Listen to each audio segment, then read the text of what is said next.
ഈ സകല പ്രകോപനങ്ങൾക്കും കാരണമെങ്കിൽ ഈ മർദ്ദനത്തിനും ചോരയുടെയും പിന്നിലെ കാരണം നിങ്ങളുടെ സ്വർണ്ണക്കടത്ത് ഒളിച്ചു വെക്കാനുള്ള മറച്ചു വെക്കാനുള്ള വ്യാമോഹമാണെങ്കിൽ രണ്ടിനും മറുപടി പറയാൻ ആഗ്രഹിക്കുന്നു. ഒന്ന്, ഇതിലും വലിയ പരാജയം പേരാമ്പ്രയിൽ നിങ്ങൾക്കുണ്ടായിരിക്കുമെന്ന് പറയാൻ ആഗ്രഹിക്കുന്നു. രണ്ട്, എന്തിനെ കൊണ്ട് വാർത്ത മറച്ചാലും ഈ സ്വർണം കേട്ടവരെ ജനങ്ങളുടെ മുമ്പിൽ തുറന്ന് കാണിക്കുക തന്നെ ചെയ്യും എന്നും പറയാൻ ആഗ്രഹിക്കുന്നു.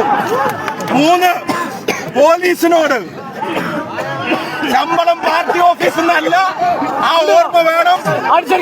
ഇപ്പൊ ചെയ്ത പണിക്കുള്ള മറുപടി അത് ഞങ്ങൾ നൽകുന്നതായിരിക്കും. എല്ലാവരും പിരിഞ്ഞു പോകേണ്ടതാണ്. എന്റെ കൈ അടിപോലെ ഞങ്ങളാരും പറഞ്ഞിട്ടില്ലല്ലോ. ഇത് ഒരു മാസം ഒരു എം പിക്ക് പോലും അറിയങ്ങള് എന്നിട്ടാണ് ചെയ്തത്. അത് ഏത് തെണ്ടി പോലീസ് അത് നോക്കണം. ഏത് തെണ്ടി പോലീസ് നോക്കണത്? ഒരു മര്യാദ വേണ്ടി നോക്കാം. മര്യാദ ഇംഗ്ലീഷ് പറഞ്ഞ എന്ത് പറഞ്ഞത്? എന്ത് പറഞ്ഞത്? ഇയാളെ ചോര പിടിച്ച ആരൊക്കെ പറ. ഇത് തോന്നിയ നിങ്ങൾ അങ്ങോട്ട് ഇറങ്ങി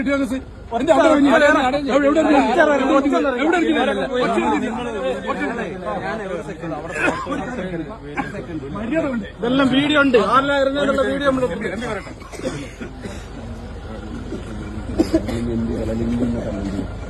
അങ്ങനെയുള്ള കാര്യങ്ങൾ അങ്ങനെ എനിക്ക് തോന്നുന്നു. അങ്ങനെ ഇത് കൊണ്ടിട്ട് ഒരാവശ്യമില്ലാണ്ട് ഞാൻ പിരിച്ചുവിടുകയാണെന്ന് അറിയാം, പകരം എടുക്കുകയാണെന്ന് അറിയാം, ഞാൻ നോക്കിക്കോളാൻ ഞാൻ പറയുന്നത്. നിങ്ങൾ ഇവിടെ വന്ന് മുത്തൂര് അപ്പോൾ ഇവിടെ മുത്തൂര് തിരിയുമ്പോഴേക്കല്ലേ ഇദ്ദേഹത്തെ അടിക്കുന്നത്. എം പി എവിടെ ഷാഫി പറഞ്ഞ പറയുന്നത് ആരാണ് പറയാ? നിങ്ങള് ഷാഫി പറമ്പിനകത്ത് ആരാണത്? ആരാണത്? പോലീസ് കളിക്കുക. ഞങ്ങളൊക്കെ നോക്കി ആരൊക്കെ നമ്മുടെ വീട്ടിൽ തള്ളിയാൽ അറിയില്ല.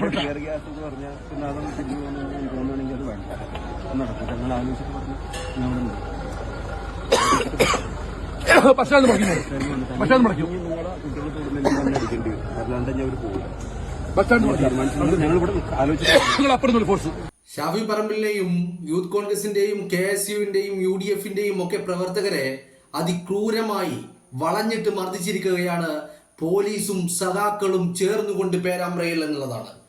പിണറായി വിജയന്റെ മുട്ടിരിക്കുകയാണ്. കേരളത്തിന്റെ അഷ്ടദിക്കുകളിൽ നിന്നും പിണറായി വിജയന്റെ തെമ്മാടിത്തത്തിനെതിരെ, പിണറായി വിജയന്റെ സ്വർണ്ണക്കൊള്ളക്കെതിരെ ചോദ്യങ്ങളും പ്രതിഷേധങ്ങളും ആർത്തിരമ്പി തിരമാലകൾ കണക്കെ ഉയർന്നു പൊങ്ങി വരുമ്പോ ഇത്തരത്തിൽ പ്രതിപക്ഷത്തിരിക്കുന്ന നേതാക്കന്മാരെയും പ്രതിപക്ഷത്തിൽ നിന്നുകൊണ്ട് സമരത്തിനും പ്രതിഷേധങ്ങൾക്കും ഇറങ്ങുന്നവരെ തല്ലിത്തറുവാനുള്ള ആജ്ഞാപനവും നിർദ്ദേശവും പോലീസിനും സഖാക്കൾക്കും നൽകിയിരിക്കുകയാണ്. പേരാബ്രയിൽ കണ്ടത് ശുദ്ധ തെമ്മാടിത്തരമാണ്. തെമ്മാടിത്തരം എന്ന് പറഞ്ഞാൽ പോലീസും സഖാക്കളും കൈയോട് കൈമറന്ന് ഒത്തുചേർന്നുകൊണ്ട് ഷാഫി പറമ്പിൽ MBA സ്ഥലം MBA അടിച്ച് ഇഞ്ചം പരിവമാക്കി അയാളുടെ മൂക്കിന്റെ പാലം അടിച്ച് പൊട്ടിച്ചിരിക്കുന്നു. ഇത്രയും ക്രൂരമായ അക്രമം എന്തിനാണ് പോലീസ് നടത്തുന്നത്? എന്തിനാണ് പോലീസ് സഖാക്കളെയും കൂട്ടിക്കൊണ്ട് ഇത്തരത്തിൽ UDFകാരെയും കോൺഗ്രസ്സുകാരെയും ലീഗുകാരെയും KSUക്കാരെയും ഒക്കെ മർദ്ദിക്കാൻ തുനിഞ്ഞ? എന്തായിരുന്നു അതിന്റെ കാര്യം? ഇന്നലെ കാലിക്കറ്റ് യൂണിവേഴ്സിറ്റിയുടെ കോളേജുകളിലെല്ലാം സ്റ്റുഡൻസ് യൂണിയനുകളുടെ ഇലക്ഷൻ നടന്നിരുന്നു. പേരാമ്പ്രയിലെ കോളേജിലും ഇതുപോലെ ഇലക്ഷൻ നടന്നിരുന്നു. അവിടെ ചെയർമാൻ സ്ഥാനത്തേക്ക് വിജയിച്ചു കയറിയത് UDFന്റെ സ്ഥാനാർത്ഥിയാണ്. അതേ തുടർന്ന് UDFന്റെ മക്കള് ഇന്നലെ പേരാമ്പ്ര ടൗണിൽ ആഹ്ലാദ പ്രകടനം നടത്തിയിട്ട് പോലീസ് ഇടപെട്ടുകൊണ്ട് പ്രകടനം തടഞ്ഞുകൊണ്ട് നിങ്ങൾ പിരിഞ്ഞു പോകണമെന്ന് ആവശ്യപ്പെട്ടു.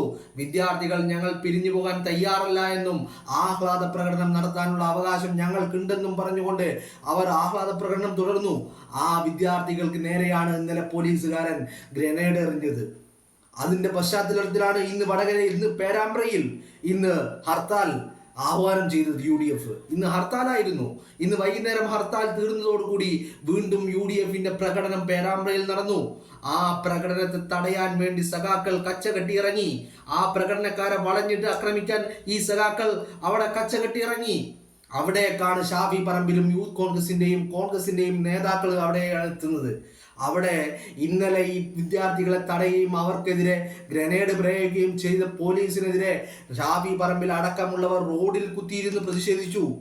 ആ പ്രതിഷേധിക്കുന്നതിനിടയിലാണ് ഇത്തരത്തിൽ കണ്ണീർ വാതകവും അതുപോലെ ലാത്തി കൊണ്ടുള്ള ക്രൂരമർദ്ദനത്തിനും ഷാഫി പറമ്പിലിനെ വിധേയമാക്കിയിട്ടുള്ളത്.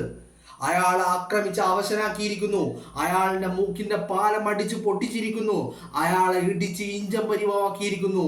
ഏത് തരത്തിൽ? ചൊവ്വന്നൂരിലെ സുജിത്തിന് നേരിട്ട അതേ അനുഭവമാണ് ഇന്ന് പേരാമ്പ്ര ടൗണിൽ വെച്ച് ഷാഫി പറമ്പിൽ നേരിട്ടിരിക്കുന്നത്. പോലീസുകാരാ നിങ്ങളൊന്ന് ആലോചിച്ചോ? നിങ്ങളൊന്ന് ഉറപ്പിച്ചോളൂ. നിങ്ങളൊരു കാര്യം ഉറപ്പിച്ചോളൂ. നിങ്ങൾ നിങ്ങളുടെ തമ്പ്രാനെ, രാജാവിനെ പ്രതിരോധിക്കുവാനുള്ള തത്രപ്പാടിലാണെന്നറിയാം. കാരണം ശബരിമല വിഷയത്തിൽ നിങ്ങൾക്ക് പൊള്ളിയിട്ടുണ്ട്. ചോദിക്കുന്ന ചോദ്യങ്ങൾക്കുള്ള മറുപടി പിണറായി വിജയന് പറയാൻ സാധിക്കാതെ വരുമ്പോൾ ഇത്തരത്തിൽ പ്രതിപക്ഷത്തിരിക്കുന്നവരെ നോട്ടമിട്ടുകൊണ്ട് എന്തിൻ്റെയെങ്കിലും പേരിൽ അടിച്ചമർത്താമെന്ന് നിങ്ങൾ വ്യാമോഹിക്കുന്നുണ്ടെങ്കിൽ അത് നിങ്ങളുടെ വ്യാമോഹം മാത്രമാണ്. ഇന്ന് പേരാമ്പ്രയുടെ മണ്ണിൽ ഷാഫിയുടെ ചോര വീണിട്ടുണ്ടെങ്കിൽ അതിനുള്ള മറുപടി നിങ്ങളെ കൊണ്ട് പറയിപ്പിച്ചിരിക്കും. നിങ്ങൾ സഖാക്കളെയും കൂട്ടിപ്പിടിച്ച് നടത്തിയ ഈ ഒരു അക്രമം ഉണ്ടല്ലോ, ഇതിന് മറുപടി എണ്ണി പറയേണ്ടി വരും. നിങ്ങൾ ഷാഫിയുടെ ഓരോ ചുള്ളി രക്തത്തിനും അതിനുള്ള മറുപടി നിങ്ങൾ പറയേണ്ടി വരും. അതിനപ്പുറം പോലീസുകാരാ നിങ്ങളൊന്ന് ആലോചിച്ചോ? എന്താ നിങ്ങൾ ഓർക്കേണ്ടത് എന്നറിയാമോ? നിങ്ങൾക്ക് ശമ്പളം ലഭിക്കുന്നത് അത് CPM-ന്റെ പാർട്ടി ഓഫീസിൽ നിന്നല്ല. അത് കേരളത്തിന്റെ പൊതുഖജനാവിൽ നിന്നാണ്. ഭരണം മാറും, രാജാവിനെ ജനങ്ങളെടുത്ത് വലിച്ചെറിയും. പേരാമ്പ്രയുടെ മണ്ണിൽ നിന്ന് അടുത്ത പ്രാവശ്യം നിയമസഭയിലേക്ക് വണ്ടി കയറുന്നത് UDF-കാരനായിരിക്കും. അതിനപ്പുറത്തേക്ക് മുഖ്യമന്ത്രി കസേരയിൽ പിണറായി വിജയൻ ഉണ്ടാവില്ല. ആ കാര്യം നിങ്ങൾ ആലോചിച്ചോ? നിങ്ങൾ ആർക്കൊക്കെ വേണ്ടി എന്തൊക്കെ വിടുപണി ചെയ്താലും, എത്രയൊക്കെ ആക്രമിച്ചാലും, എത്രയൊക്കെ അടിച്ചൊതുക്കാൻ ശ്രമിച്ചാലും ഇതിവിടെ അവസാനിക്കില്ല. ഈ ചോരക്കുള്ള മറുപടി, ഇതിനുള്ള ഉത്തരം നൽകിയിട്ടേ ഓരോ കോൺഗ്രസ്സുകാരനും ഓരോ UDF-കാരനും ഇനി വിശ്രമമുള്ളൂ എന്നുള്ള കാര്യത്തിൽ ഒരു തർക്കവും വേണ്ട. അതിനപ്പുറത്തേക്ക് 8 മാസം കഴിയുമ്പോൾ ഭരണം മാറും, സർക്കാർ മാറും. നിങ്ങളുടെയൊക്കെ തൊപ്പി തലയിൽ ഉണ്ടാവണോ എന്നുള്ളത് UDF-കാർ തീരുമാനിക്കും. ശമ്പളം വാങ്ങണോ, പെൻഷൻ വാങ്ങണോ എന്നുള്ള കാര്യവും UDF-കാർ തീരുമാനിക്കും. ഷാഫിയുടെ രക്തത്തിന് പേരാമ്പ്രയുടെ മണ്ണിൽ തന്നെ മറുപടി പറയിച്ചിരിക്കും.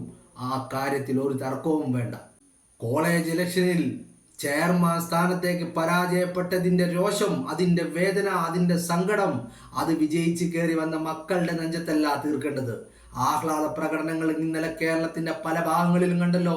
എവിടെയും പോലീസ് ഇടപെടുന്നത് ആരും കണ്ടില്ലല്ലോ. ആ ആഹ്ലാദ പ്രകടനം തടയുന്നത് ആരും കണ്ടില്ലല്ലോ. എന്റെ പേരാമ്പ്രയുടെ മണ്ണിൽ മാത്രം UDF-ന്റെ മക്കളെ തടയാൻ പോലീസിന് എന്താ കാരണമുണ്ടായത്? ഇന്ന് UDF-കാർ പ്രകടനം നടത്തിയപ്പോൾ അതിലേക്ക് ആക്രമിക്കാൻ കടന്നു ചെന്ന സഖാക്കളെ തടയാൻ എന്തുകൊണ്ട് പോലീസ് തയ്യാറായില്ല? എന്തിന്? അവസാനം ഷാഫി പറമ്പിലെ വട്ടമിട്ട് തല്ലാൻ, അയാളെ ക്രൂരമായി മർദ്ദിക്കാൻ നിങ്ങൾ സഖാക്കളെയും കൂട്ടുപിടിച്ചല്ലേ ഈ തെമ്മാടിത്തരം കാണിച്ചിരിക്കുന്നത്. ഈ തെമ്മാടിത്തരമെല്ലാം വെച്ചു പൊറുക്കുമെന്ന് നിങ്ങൾ കരുതണ്ട. പറഞ്ഞില്ലേ, 8 മാസം മാത്രമാണ് പിണറായി വിജയന്റെ ഈ മുഖ്യമന്ത്രി കസേരയുടെ ആയുസ്. അത് കഴിഞ്ഞാൽ പിണറായി വിജയൻ മുഖ്യമന്ത്രി കസേരയിൽ ഉണ്ടാവില്ല. ഭരണവും മാറും, ഭരണകർത്താക്കളും മാറും, മുഖ്യമന്ത്രി കസേരയിൽ ഇരിക്കുന്ന ആളുകളും മാറും. പേരാമ്പ്രയിൽ നിന്ന് നിയമസഭയിലേക്ക് വണ്ടി കയറുന്ന MLA-യും UDF-ന്റെ പ്രതിനിധിയായിരിക്കും. ആ കാര്യത്തിൽ നിങ്ങൾക്കൊരു തർക്കവും വേണ്ട. ഷാഫിയുടെ ചോരക്കുള്ള മറുപടി ഞങ്ങൾ ചോദിച്ചോളാം. ഞങ്ങൾ നോട്ടമിട്ടിട്ടുണ്ട്. ഏതൊക്കെ പോലീസുകാരനാണ്, ഏതൊക്കെ സഖാവാണ്, എല്ലാത്തിൻ്റെയും വീഡിയോ അടക്കമുള്ള തെളിവുകൾ ഞങ്ങളുടെ കയ്യിലുണ്ട്. അതിക്രമമല്ലേ നിങ്ങൾ കാണിച്ചത്? അധികാരത്തിന്റെ ഹുങ്ക് കൊണ്ട് ഒരു ജനപ്രതിനിധിയെ അടിച്ചൊതുക്കാം, അയാളുടെ മൂക്കടിച്ച് പരത്താം, അയാളെ ഇടിച്ച് ഇഞ്ചം പരിവമാക്കാമെന്ന് നിങ്ങൾ കരുതുന്നുണ്ടോ? സമാധാനപരമായിട്ടല്ലേ ഷാഫി പറമ്പിൽ റോഡിൽ കുത്തിയിരുന്ന് പ്രതിഷേധിച്ചത്? എന്തിനു വേണ്ടിയിട്ടാണ് നിങ്ങൾ അയാളെ തല്ലിയത്? ഈ തല്ലൽ കൊണ്ട് അയാളെ പിന്തിരിക്കാമെന്ന് നിങ്ങൾ കരുതിയിട്ടുണ്ടെങ്കിൽ അത് നിങ്ങളുടെ വ്യാമോഹം മാത്രമാണ്.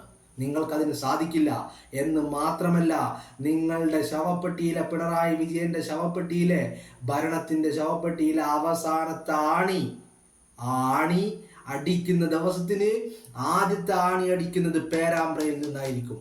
നിങ്ങൾ ഊറ്റം കൊള്ളുന്നുണ്ടല്ലോ നിങ്ങളുടെ കോട്ടയാണെന്ന് പേരാമ്പ്ര. അത് ഇപ്രാവശ്യം കട പുഴുകും, അതിൻ്റെ അടിവേര് പിഴുതു മാറ്റും. പേരാമ്പ്രയുടെ മണ്ണിൽ നിന്ന് നിയമസഭയിലേക്ക് പോകുന്നത് അത് UDFന്റെ പ്രതിനിധിയായിരിക്കും. ഇത് ഷാഫിയുടെ വെല്ലുവിളിയാണ്. വെല്ലുവിളികൾ വെറുതെ ആവില്ല, ഉറപ്പിച്ചോ നിങ്ങള്. ഭരണവും മാറും പോലീസുകാരാ. ഈ തെമ്മാടിത്തരത്തിന് ചോദിക്കും മറുപടി എണ്ണി എണ്ണി പറയേണ്ടി വരും നിങ്ങള്. അക്കാര്യത്തിൽ നിങ്ങൾക്ക് ഒരു തർക്കവും വേണ്ട.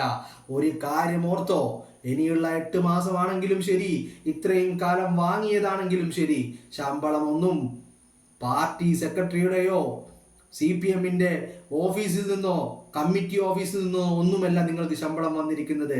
അത് പൊതുഖജനാവിൽ നിന്നാണ് എന്നുള്ള ഓർമ്മ നിങ്ങൾക്കുണ്ടാവുന്നത് നല്ലതാണ്.